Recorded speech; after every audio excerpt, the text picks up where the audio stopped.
يلا بسم الله الرحمن الرحيم. قبل كده تقريبا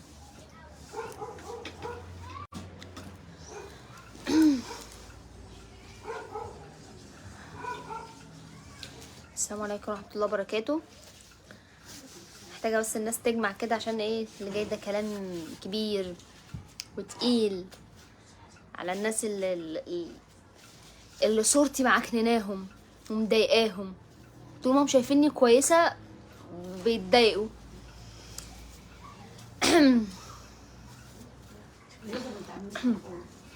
يا شيخه بقى انا احلى. امتى حصل ده؟ ما انا هتكلم في كل حاجه دلوقتي. في كل حاجه نتكلم في كل حاجه. تاكلي موز؟ ثواني يا ماما.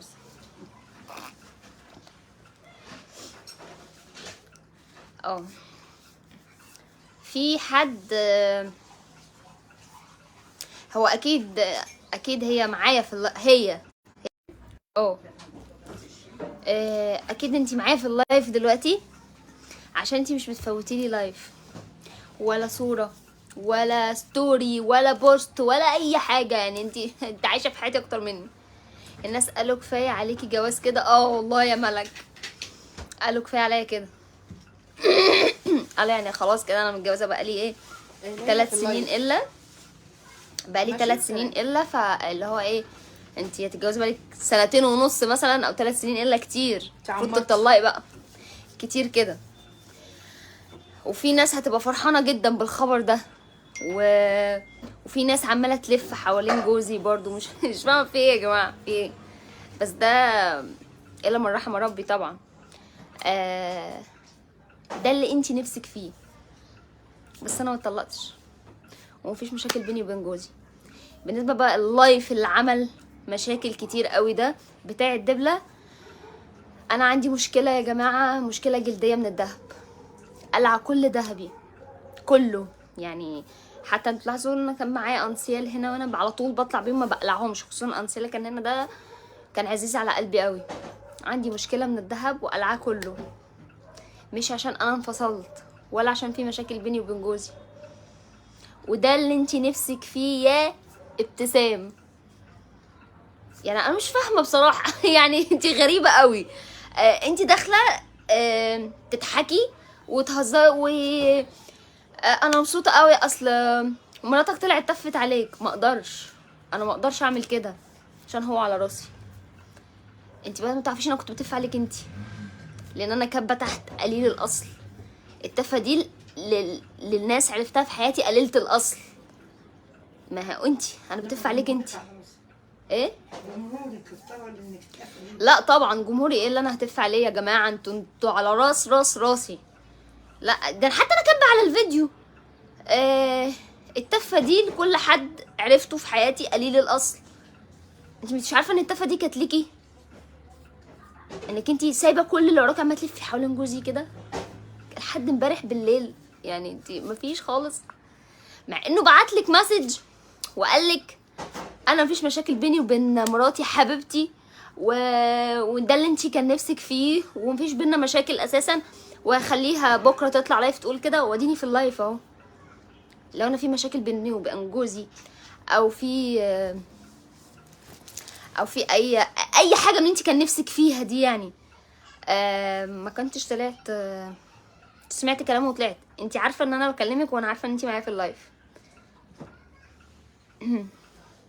كل واحد يخليه في حاله، لابسه دهب او مش لابسه حاجه تخصها في ايه بالظبط. يعني ممكن اكون شلت دهبي كله بعته. مريت بظروف ماديه بعتها. ده موضوع ما يخصش حد يا جماعه. زي بالظبط موضوع الحجاب. انا قلعت الطرحه، لبست الطرحه، بينت شعري، قلعت الجاكيت، لبست جاكيت. يا جماعه دعوا الخلق للخالق. يعني انا مش انت اللي هتحاسبيني ولا انت اللي هتحاسبني ولا انت هتاخدوا حسابي. يعني ربنا مش انا قلعت الطرحه مثلا هيقول لك لا ده انت تتحاسبي بقى، ده انت كنت بتتفرجي على لولا فاني فانت هتتحاسبي مكانها. لا انا اللي هتحاسب وربنا يهدينا اجمعين. يعني انت ما قلعتهاش، ما انت لابساها اهو. انت ما بتكلميش دعاء لمين قال كده؟ ما الصوره جت مين قال؟ ما لسه منزله صوره انا ودعاء من يومين يا جماعه. المهم انا عندي مشاكل مشاكل من الذهب. ابتسام دي واحده بتحب ديور. ايوه واحده يا ابتسام عايزه اقول لك على حاجه يا ماما. انا قبل ما يخطبني كان معاكي، هو لو حبك ما كان اتجوزك. طب كان خطبك، هو رماكي كده كده. انت كان نفسك ان احنا نعمل مشاكل فبس مش عاملين مشاكل. انت بجد مقهوره قوي. وبعتها له ها ها ها ها ها ده شتمت، ده تفت عليك يا حبيبتي. انا بتف عليك انت وانت عارفه ان انا بتف عليك انت. انا الحقيقه كنت هبعت لك ريكورد امبارح من عنده لما بعتي له المسج بالليل، بس هو قال لي لا سيبيها، انا عارفه ان هي بتاكل وبتقهر في نفسها قوي. التفه دي كل واحده خربت بتخرب البيوت. اللي خربت البيوت بس مش لاي حد. لا انا بالنسبه لي ما عنديش حد خرب بيتي، يعني انا الحمد لله بيتي مستقر. انتي الواحده مش متزنه نفسيا، او يعني زي ما بيقولوا كده طبعا انتي عارفه الكلام ده، العفريت اللي كان عليكي مخليكي مهيبره. لا لا اللي دخلك. حسبي الله ونعم الوكيل. بالاحداث يساعد على خراب البيت. حسبي الله ونعم الوكيل مليون مره. انا حصل لي ازمه خاصه بزوجي، بعت كل ذهبي اللي عندي. ده انت ست تتشالي فوق الراس، تتشالي فوق فوق فوق فوق الراس. يا دي حاجه ما تعبش، حاجه ما تعبش حد، ولا تعيب جوزك ولا تعيبك ولا تعيب اي حد. قدر ان انا قلعت دهب بس يا سيليا، تعالي قدر ان انا قلعت دهبي كله بعته. ده ما يخصكيش او ما يعني ما يخصش حد عامه، هو يخصني انا لوحدي. بس انا برضه ما بعتش ده، انا الحمد لله عايشه في رضا.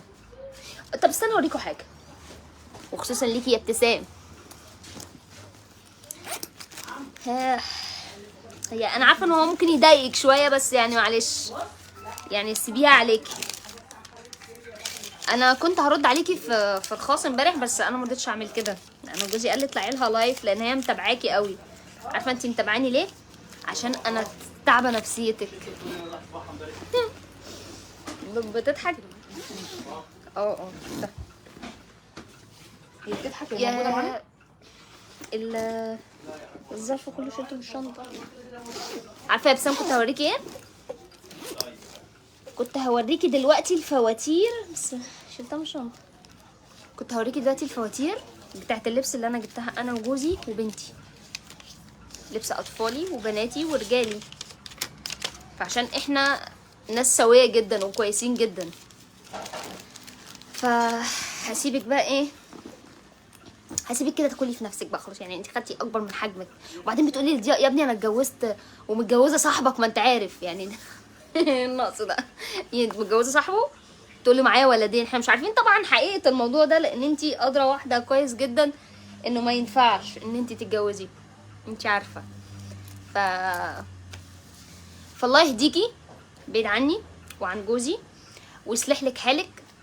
وبالمناسبه انت كنتي بتقولي له انا عرفت ان مراتك مريضه، انا مبسوطه ان ربنا جاب لي حقي ان انت متجوز واحده مريضه. الف حمد وشكر لك يا رب. المرض ده ابتلاء، وانا ربنا ابتلاني اذا ربنا بيحبني. فكل واحد كده يعني على قد نيته، يعني كده ربنا بيبتليه. انت ربنا ابتلاكي ابتلاء انت مش عارفه تطلعي منه لحد دلوقتي، ومدمر حياتك، مدمرها. مش عارفه تاخدي سلمه واحده لفوق، مش عارفه. فانا واحده مريضه، انا مش عارفه المرض بقى عادي. انا ده مرض عيب يا امي؟ المرض مش فاهمه في ايه يعني بس. يا مريض عادي يعني. على كده بقى احنا نقعد نعاير بقى مريض السكر والضغط ومريض الكانسر ومريض الكلى ومريض القلب. لا ده الناس المتزنه نفسيا بتقول الحمد لله، الف حمد وشكر ليك يا رب. لا ده ابتلاء من ربنا واحنا راضيين شاكرين وحامدين. هم مرضى في عقولهم، فده لوحده ده مرض كبير. احنا شاكرين وحامدين الحمد لله. لا لا لا احنا شاكرين وحامدين الحمد لله، ونقول الحمد لله يا رب، والحمد لله ان انا ربنا ما مديني واحد زي ضياء في حياتي، بعرف ان هو يصرف لي علاجي ومكفيني الحمد لله. انت اللي انت مش عارفه انت دنيتك فيها ايه يعني. بتقولي انت معاكي ولدين منين يعني؟ انت مش متجوزه يعني؟ بتقولي لي اصلا متجوزه صاحبك. صاحبه مين؟ صاحب ضياء يعني انت صاحب ضياء مش مالي عينك فبتدوري على ضياء تاني؟ انت لو كنتي مالي عينه لو كان ما كان اتجوزك يا بنتي، ان هو رماكي وانت عارفه. فبلاش بقى يتكلم عليك اكتر، ما بحبش بقى اتكلم على اسمها حد ابتسام؟ انا. اسمها ابتسام اه. هي ليه ما عملتش اي كومنتات خالص؟ ايه اسمها ابتسام وبيقولوا لها بسمة حاجه كده، هي مش متزنه نفسيا كده. طيب خلاص يا لولا، دي خدت حجم اكبر من حجمها. اه اقلبي الصفحه دي يا بقى. هو إيه الناس الزباله دي؟ هو في كده الحياه؟ اه في ألعن من كده. وبعدين انا وقت او يوم ما يحصل مشاكل بيني وبين ضياء ما اطلعش على السوشيال ميديا اقول. عشان ده نقص والله. اذا احنا بنبصوا احنا بنشوف ايه، احنا يعني بنشوف كتير على السوشيال ميديا. انا يوم ما تحصل فيه فجوه في بيتي او بيني وبين ضياء مش هطلع ان انا اقول بقى اصل هو عمل كذا، اصل هو عمل كذا، وهي يقول هي عملت كذا. مش هنعمل ده، احنا يعني احنا اكبر من كده. ولو حصل لا قدر الله طلاق، زي ما دخلنا المعروف هنطلع بالمعروف والموضوع انتهى. انت بقى مش هنولك الخطوه دي، يعني الخطوه دي انت نفسك فيها، انا عشان اقولها لك انا خليكي تتفرجي عليا كده. و يعني انت بتتفرجي عليا من بعيد بس مش عارفه تقربي خطوه، لا مني ولا من جوزي. مين ابتسام دي؟ واحده انا حقيقة ما شفتهاش قبل كده، ما اعرفهاش. بس دي يعني جوزي كان مرتبط بيها يا جماعه قبل ما نتخطب، وبعدين ما حصلش منهم نصيب وبعد عنها. ايمان بتقولك اسمها صفرة. ايه اسمها يا صفرة. يا صفرة ده شابي بيبس. بعدين انا اتجوزنا وخلفت، وان شاء الله ان شاء الله يعني ربنا يكرم ويبقى في نونو جاي. فانت يا صفرة بقى خليكي تتفرجي علينا من بعيد كده. يلا هي فعلا في ناس حقيقيه كده، في ده في ألعن من كده حقيقي، في ألعن من كده. لا انت بتعلقي يا ماما، تعليقك مش بيظهر عند ليلى اصلا. ما انا مش عارفه بتعلقي من ايه. ربنا يبعد عنك الشر انتي وزوجك يا قلبي، ما تعبريش حد، دي ناس حقوده. مش بعبرها بس هي افورت يعني. انا الحقيقه اقسم بالله كنت عايزه اعمل ايه دلوقتي، انزل ايميلك وانزل الشات يا محترمه اللي بعتها لجوزي واعمل لك منشن. انا كان نفسي قوي اعمل كده، بس اللي رجعني عن الخطوه دي جوزي محترم. ايه انت كده بتشهريها، هي كده قيمه، هي كده مشهوره. مش محتاجه الخطوه دي بجد. اه هتشهر اكتر. انا كان نفسي اعمل كده بصراحه عشان كل الدنيا تعرف انت مين، يعني يتجنبوكي كده لا تخشي بيوت تانية تخربيها. ابتسام ام شرب. حاولي تداري على علاقتك الاسريه وما تظهريهاش للناس. يعني ما ظهرتهاش، يعني انتوا بقالكم قد ايه مش شفتوش ضياء ولا صوره ليا مع ضياء ولا فيديوهات ولا اي حاجه. انا ما عملت على بيتي كده، حتى بيتي ما بقتش بصور فيه. ف بعدين هي بتشاركوا يومها والله، انتوا بتبقوا عايزين مشاركه اليوم بتاعها. لا ومع ذلك ما بقتش اعمل كده. هو ما بقاش لا هو مش حابب ده، ما بقاش بيشارك حاجه خالص. يعني انا مثلا عند ماما عند ندى زي كده ممكن اطلع لايف انزل صوره بتاع، مش شرط بقى اقول لكم ايه هو اصل هو ضياء فين اصل ايه كده يعني. سيبك من كل ده. حلو الجاكيت ده بجد، ضياء جابولي. لسه ضياء جايبه والله العظيم جالس جابولي اول امبارح. اول يوم النهارده ايه؟ اول امبارح يوم الاربعاء. يوم الاربعاء اللي فات. ابتسام بصي ضياء جاب لي جاكيت حلو، وجابوا لي مبطن عشان يدفيني. دي واحده قليله الادب. اكيد واحده قليله الادب. بالنسبه ان في ناس كتير الفتره اللي فاتت حاولت تتدخل. مين اللي قالت ان شاء الله تطلقي قريب؟ ان شاء الله. وده واحده ده في واحده بتقول ان شاء الله تطلقي قريب. ده هي هتلاقيها ابتسام بس عامله اكونت فيك بتبعت منه يعني. فانا مقدره حرقه قلبك، يعني انت البني ادم الوحيد اللي انت حبيتيه ما حبكيش. عارفه ليه ما حبكيش؟ اقول لك في الخاص بقى. بيقول لك مصطفى ابو المجد تطلع على حسابك يا ابو الصحاب. دي معطيها اكبر من حجمها، دي انسانه مريضه فعلا. اصلا في الفتره اللي فاتت دي حاولت ناس كتير قوي تدخل بيني وبين ضياء، بس كله طلع في شنك ومش هيعرفوا يعملوا كده، ومش هيعرفوا يوقعوا بيني وبينه. اصل هفهمكم، اصل ضياء بيحبني، بيحب بيته، بيحب بنته، وراجل عاقل. كون ان في ناس بتعمل مؤامرات او حوارات زي ما بيقولوا كده، ف اعملوا اللي انتوا عاوزينه. انا ازاي كنت تعملوا اكتر من كده كمان؟ جاي خدي برتقانه، اعملوا اكتر من كده. انا عندي راجل بيفهم، عنده عقل. انتوا بعملوا كل محاولاتكم، كل المحاولات اعملوها براحتكم ببدلكم. طول ما احنا ناس عندها عقل فاحنا ماشيين تمام. اكل برتقانه بقى بلعه. عشان هي شايفاكي احسن منها بتعمل كده. انا مش احسن من حد، كلنا بشر، بس يعني في ناس نفوسها مريضة، في ناس تعبانة.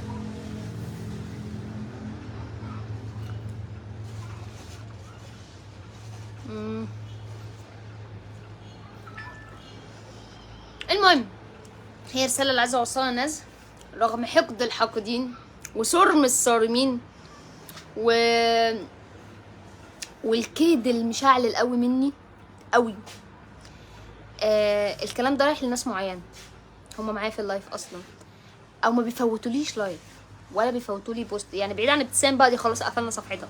ده لناس تانية، ناس نفوسها المريضه باينه على وشه. وشو عامل زي الفار كده، عشان انتوا بتشوفوا حد كده تلاقي وشه عامل زي الفار، تحسه لئيم كده، تقول له انت لا لئيم ليه؟ ربنا مش حاطط ايده على وشه.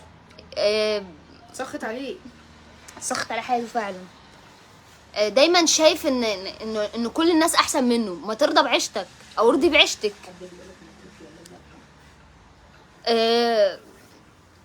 مش هقول لكم ايه، ارضي بعيشتك كده عشان ايه؟ ربنا يكرمك في حياتك، عشان انتي لا نافعه كده ولا نافعه كده. ما علينا.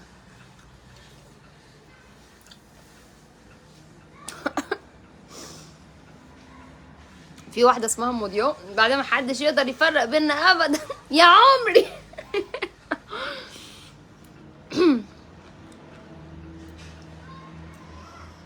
ان شاء الله ايه يطلقي قريب يا روحي، وملكش دعوه بابتسام، انا اللي هقف لابتسام. انتي وجوزي يا حبيبتي. بصي يا ام تامر، انا مش فاهمه الكومنت بتاعك. بس اللي فهمته يعني ان انتي هتقفي لابتسام، هتقفي لها في وشها. اقفي، وفي دي بنت حلال وتستاهل، او بنت حرام وتستاهل، يعني مش عارفه.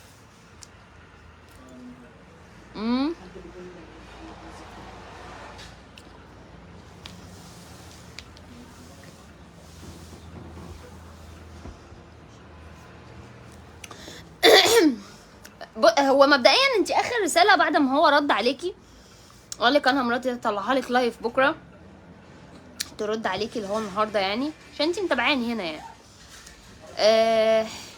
انت رديتي رد يليق بقيمتك وبيئتك اللي انت اتربيتي فيها، ورحتي عامله بلوك. هي مسج واحده تانية، واللي انا كنت اعمله معاكي في الاول ودي رجعني عليه هعمله. صور بقى، نزل السكرين بتاعتك انت والمسجات انت بعتيها لجوزي كده. يعني المره دي بالحسنى، وطلعت اتكلم وناس مش عارفه انت مين. المره الجايه هعرف ان انت مين. بالنسبه لعيسى شلب انت واحده مغروره جدا. وباش مغروره ليه؟ انت شايفني جاز، انت شايفني مغروره عشان انت عينك مش سويه نفسيا. بتشوف كل الناس كده. انا هطلع بدافع عن جوزها. انت ايه اللي مزعلك؟ انت ايه اللي مضايقك؟ انت ما بتكلميش دعاء ليه؟ مين قال كده؟ هو مين قال انا ما بكلمش دعاء؟ ما انا بنزل فيديوهات مع دعاء اهو، وبنزل قصب مع دعاء، وبنزل صور مع دعاء. انا مش فاهمه في ايه. المهم عشان ما اطولش عليكم اكتر من كده، هو الجاكيت ده ينفع رجالي وحريمي؟ والله يا كيمو يا حبيبي انا عايزه اقول لك ان الجاكيت ده اصلا رجالي. يعني كنت في الشارع انا وديها، كنت سقعانه، فمفيش غير محل رجالي قدامي، فلما دخلت ده لقيته ينفع الاتنين فجابهولي. يعني كانش قدامي حل تاني. اموت سقعانه، يعني اموت سقعانه. الجاكيت عايز يدفيني يا جماعه. طيب بص، مش عايزه اطول عليكم اكتر من كده واسخف اكتر من كده يعني. دلوقتي يا جماعه انا المنتج اللي انا نزلته قبل كده قلت ان انا بوزع منه قطاعي عشان جمهور لولا وكده، فدخلوا لي تجار جمله اونلاين عايزين ياخدوا جمله. موزعين. استني بس، لا دول جمله اونلاين وتليجرام وكده. فكرت في الموضوع ودرسته، قلت ليه لا، خلاص هنوزع جمله وهنوزع قطاعي. هنحتاج موزعين وهنحتاج وكلاء، وهنوزع على المحلات وعلى الهايبرات وعلى الصيدليات، هنشره في كل حته. فاي حد عايز يشتغل جمله ياخد جمله ويوزع قطاعي يكلمني على اعملوا شير. مبروك الحمل. اسكتي طيب اسكتي. ايه اعملوا لك شير في كومنت وتثبتيه. هو ايه ده؟ البيج. لا هقفل اللايف وهنزل لهم اللينك. بصوا تقول ايه، هنزل لكم اللينك دلوقتي. اي حد عايز يشتغل قطاعي او لمحلات او صيدليات او اي محل بتاع كوزماتكس يعني وكده، يكلمني على مسجات بتاعه الصفحه بتاعه براند لولا فاني، وهنتواصل مع بعض وهبعت له الشغل جمله، وهو او هي توزع بالشكل اللي يريح. تمام. منوره يا لولا، بقيت اقول لبنتي يا لولا فاني ربنا يبارك لك فيها يا ام ياسين. تسلمي يا حبيبتي. انتي حامل، مبروك الحمل، قومي بالسلامه يا رب. ايه يا جماعه في ايه يعني؟ انتوا فجاه انتي اتطلقتي من ضياء وفجاه عملتوني حامل في ايه؟ عسل انتي وضياء، ربنا يبارك لك يا ساره. تسلمي يا حبيبتي. انا كنت حابه ان انا ارد بس على الناس الكتير اللي قعدت تقول ان انتي فين يا لولا، انتي اتطلقتي، انتي مش اتطلقتي. لا يا جماعه انا ما اتطلقتش الحمد لله، انا لسه عازمه ضياء يعني. ما يحصل طلاق هقول لكم، بس هو ما فيش اي حاجه من الحاجات دي. لسه فاتح دلوقتي وانتي بتتكلمي عن استاذ ضياء، فرحت قوي لان فعلا زعلت لما حسيت مجرد احساس ان في خلاف بينك وبين جوزك. مفيش الكلام ده، ربنا يهديهولك يا رب ويهديكي ليه ويبعد عنكم كل شر يا رب، امين يا رب يا نجله. تسلمي يا نجله، تسلمي يا روح قلبي. المنتج يا لولو شاور. اهي ندى منزله اللينك اهو. ثانيه واحده، سجلت لكم اهو اللينك، حطيته لكم اهو في اللايف. طمني يا بابا، شكلك حامل صح، يلا طلعوا لي اشاعات لولا حامل. طب ما تقفلي اللايف، ما ترديش على الكومنت بتاعي ليه يا ابتهال؟ انا لا يا ابتهال، انت لسه شايفه الكومنت بتاعك دلوقتي حالا. يا ساسو احنا مالنا بضياء؟ انت اكيد مالكيش دعوه بضياء، انت اوريدي مالكيش دعوه بضياء. انا دلوقتي في ناس الجمهور بتاعي اللي همه امري. في ناس قالت ان انا طلقت في ضياء، فانا طلعت اقول لا ما طلعتش من ضياء، مفيش مشاكل بيني وبين ضياء، احنا زي الفل الحمد لله في نعمه. طيب اي حد دلوقتي محتاج يوزع جمله او سيلر محتاجين يوزعوا اونلاين، يكلموني دلوقتي حالا على البيج، واللينك بتاعها انا مثبتاه اهو في اللايف وهنزله بعد اللايف دلوقتي. تمام. هو المنتج شامبو شاور ولوشن ودبل كريم بتاع التهاب الجلدي والتسلخات وكده، بس لسه بقى البلسم وكريم الشعر حاجات لسه جايه في الطريق، بس يعني واحده واحده. تمام. مش عايزه اطول عليكم اكتر من كده عشان الناس اللي ما شافتش اللايف ده تلحق تشوفه من اوله وبس. تصبحوا على خير.